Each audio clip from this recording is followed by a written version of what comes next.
Hey, I'm Jusko from ProudMoney.com. A little news today on the Capital One venture / travel front. Some changes coming, some additions coming. Let's take them one by one.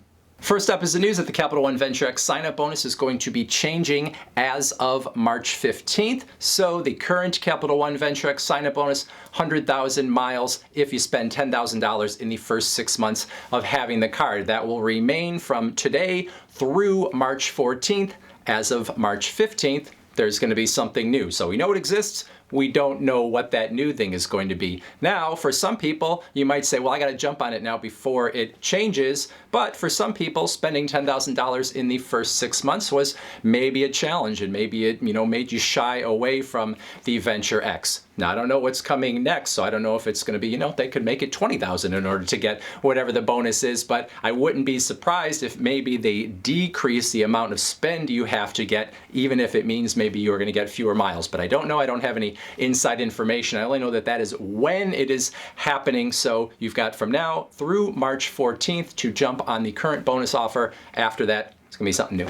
Number two, Capital One adding a new feature to the Capital One travel portal that would allow you to cancel flights that you have booked through Capital One Travel up to 24 hours before that flight takes off. Now that sounds very good, but this is not just a new feature, a new freebie. This is actually more like an insurance product that Capital One is adding to the flow when you are booking a flight. So the way it is going to work is when you book a flight, Capital One is going to tell you, okay, you have, decided on your time and your destination and all that kind of stuff. Based on this, if you want, you can pay a little something extra up front in order to have the ability to cancel your flight if you need to, all the way up till 24 hours beforehand. And if you do so, here's how much money you will get back. So you are not going to get the full ticket price back. Capital One says you would get anywhere from 70 to 90% of the ticket price back. And it would depend, I guess, on what flight you're taking, how long in the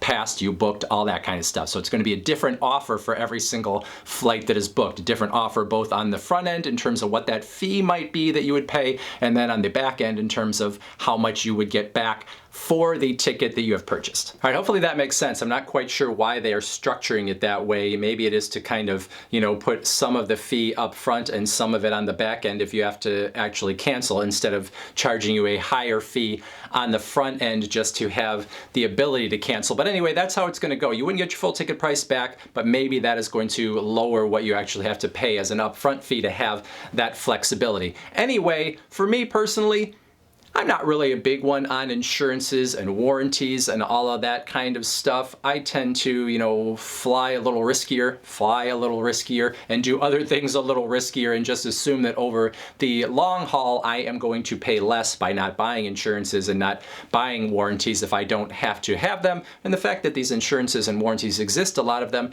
tells you that whoever's offering the insurance, whoever's offering the warranty, is making some money on their end, and they're counting on the fact that they're going to make more off of you than you are actually going to get from them. So I tend not to do this, but I could see how someone would want some peace of mind on certain travel reservations that they might make. Some people don't travel all that often, and so maybe it's like, if I have to cancel, I'm going to lose all my money, or I'm not going to know what to do after that. It would be nice to just be able to cancel it and move on with my life. Maybe you've got someone sick in your family and you want to take this trip, but you're not quite sure what is going to happen, and you would like to have the, flexibility to cancel in order to deal with whatever you have going on in your personal life. So there's a lot of reasons. Some people just like to have insurances in case things go wrong. Some people might have a specific reason for it. Again, I don't use it so much myself, but I could see how other people would like it. Final piece of news has to do with Capital One's travel transfer partners. First part of that news is the fact that Capital One has added Virgin Red as a travel transfer partner on a one-to-one basis. Virgin Red is the loyalty program of Virgin Atlantic and other Virgin brands. It is the 18th travel transfer partner for Capital One, 16 of those partners on a one-to-one basis. And then here in the month of March, there are going to be bonuses on 3 of those travel transfer partners when you transfer Capital One miles into their program. Specifically, you would get that 20% bonus on Aeromexico, Avianca Life Miles, and then also the Wyndham Rewards program. So what that means, if you can't do the math quickly, take 1,000 Capital One miles and you would get 1,200 miles or points in the partner programs of those 3 companies.